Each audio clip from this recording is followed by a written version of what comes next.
తెల్లవారితే అయోధ్య రాజ్యానికి రాజుగా పట్టాభిషేకం చేయవలసిన వ్యక్తి రాముడు.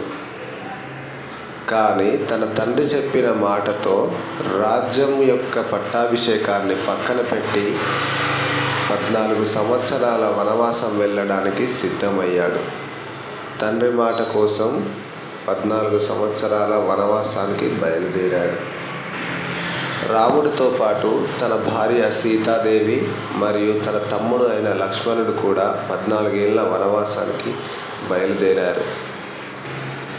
ఆ వనవాసంలో ఒక చిన్న గూడు కట్టుకొని అక్కడే నివసించేవారు.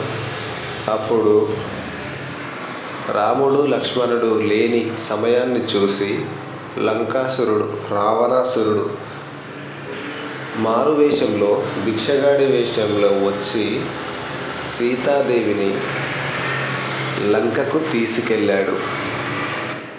అప్పుడు సీతాదేవి జాడ కోసం రాముడు లక్ష్మణుడు తిరగని చోటు లేదు. అడవిని మొత్తాన్ని తిరిగారు, అయినా ఎలాంటి సమాచారం లేదు. తరువాత హనుమంతుడి సహాయంతో సీతాదేవి లంకలో ఉందని తెలుసుకొని రావణ సైన్యంతో లంకాసురుడు అయిన రావణాసురుడిపై దాడి చేసి రావణాసురుడిని వధించి సీతాదేవిని మరలా వెనక్కి తీసుకువచ్చారు.